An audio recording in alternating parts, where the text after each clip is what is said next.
Albert Einstein once said, everybody's a genius, but if you judge a fish by its ability to climb a tree, it will live its whole life believing that it is stupid. Ladies and gentlemen of the jury, today on trial we have modern day schooling. Glad you could come. Not only does he make fish climb trees, but also makes them climb down and do a 10-mile run. Tell me, school, are you proud of the things you've done? Turning millions of people into robots, do you find that fun? Do you realize how many kids relate to that fish swimming upstream in class, never finding their gifts, thinking they are stupid, believing they are useless? Well, the time has come, no more excuses. I call school to the stand and accuse him of killing creativity, individuality, and being intellectually abusive. He's an ancient institution that has outlived his usage. So, Your Honor, this concludes my opening statement, and if I may present the evidence of my case, I will prove it. Proceed. Exhibit A. Here's a modern day phone. Recognize it? Here's a phone from 150 years ago. Big difference, right?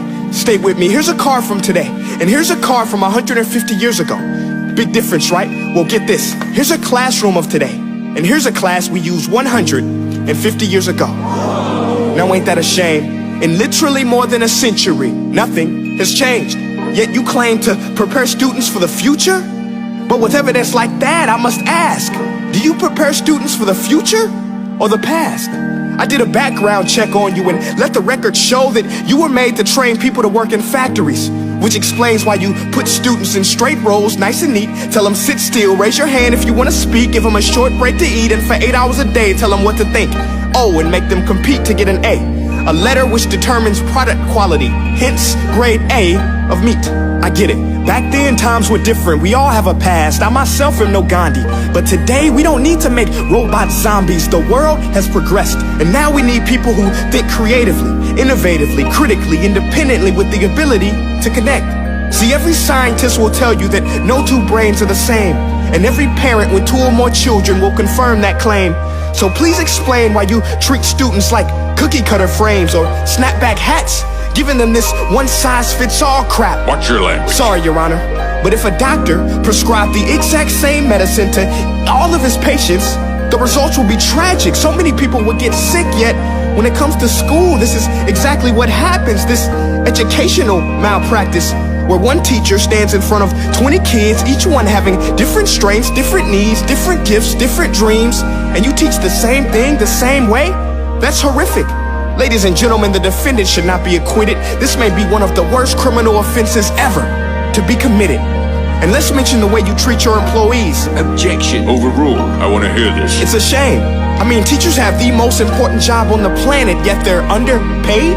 No wonder so many students are short-changed. Let's be honest, teachers should earn just as much as doctors, because a doctor can do heart surgery and save the life of a kid, but a great teacher can reach the heart of that kid and allow him to truly live.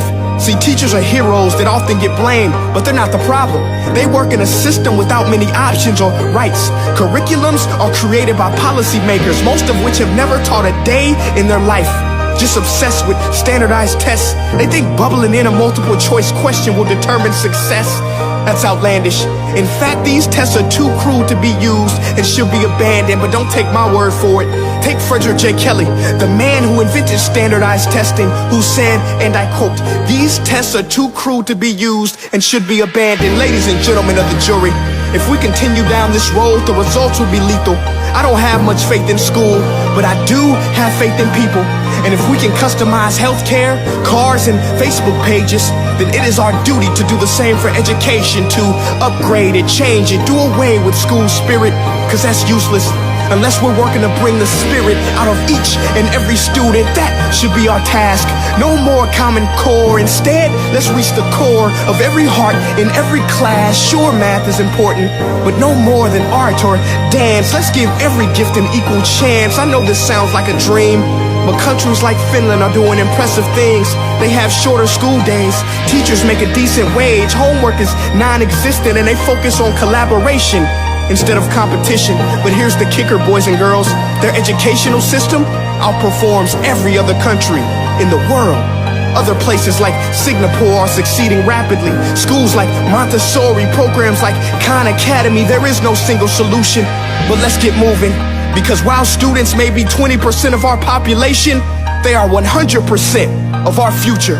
So let's attend to their dreams, and there's no telling what we can achieve. This is a world in which I believe, a world where fish are no longer forced to climb trees. I'll rest my case.